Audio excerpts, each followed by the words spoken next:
Hey everyone, I wanted to share with you two things I've been reviewing recently.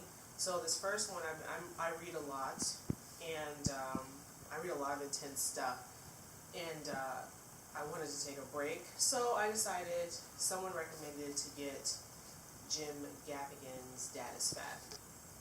And it did its job, like it broke up, it is a very funny book, and for those who don't know, Jim Gaffigan is a comedian who has a lot of kids. I know that sounds like ridiculous. However, he's got like 5 children, and in the book he talks about his like adventures as a dad. Sorry, I heard a noise. Everyone, that's weird. Yeah, so like I guess I appreciate the book because my husband and I are talking about becoming parents possibly soon. And I have a lot of fears and insecurities around that, and I feel like if I were to have children, I would like not want to attend birthday parties. I know that sounds terrible.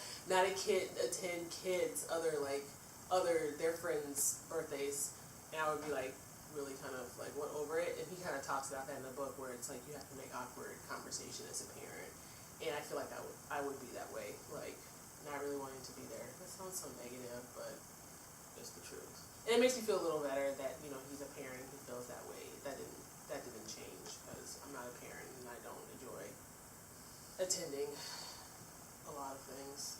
That sounds terrible. So anyways, I don't know if it's because my attention span is like that of a gnat, but his whole book is like anecdotes, but towards the very end, I just don't know if I just like lost patience. And it's not like poorly written, so it's not like, I guess, like a technical issue. It's just the fact that I can't concentrate on certain books after a while. Like, it's just a lot of his anecdotes, which are very entertaining, but after a while I was just like, I don't want to read this anymore. So I ended up skipping maybe like a good 30 pages, and then I just read the end, which was, it was a good ending. But I recommend it if you're into like anecdotal stories. And he has a lot of them about being, a dad and married and living in New York City. So I enjoyed it. So the second thing actually is one of my favorite things to talk about, music in the 90s. So I was like in the supermarket, I was in Safeway a couple months or weeks ago, and I saw this and I was like, oh yes. So I grew up in the 90s. I was a high schooler in the 90s, and so there's just a lot of great music that is very, what's the word I'm looking for? Nostalgic. So things like, let's see who's on this. So obviously you have Kurt Cobain, Space, and Nirvana. U2, R.E.M., Madonna, Janet Jackson, the Chili Peppers, Metallica, Hole, Guns N' Roses, Sinead O'Connor. I mean, it lists several others, but those are groups that I did listen to in the 90s. And I feel like the reason why I feel like the 90s was such a great era is because there's so many different types of music. Like, the music today sounds almost like, it's generic, but it's just so sanitized. And I think that's why,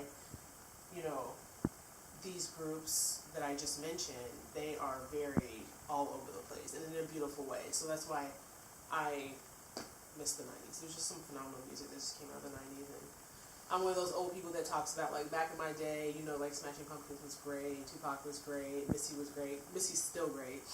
But, so I would check it out. I think it's Rolling Stone, so if you grew up in the 90s, I highly recommend. There's some very interesting articles in there talking about kind of the genesis of people, of groups, which albums were like the best of the 90s. So, I think it's great. Check it out. So, well, anyways, thank you for letting me rant about stuff I care about. See you later.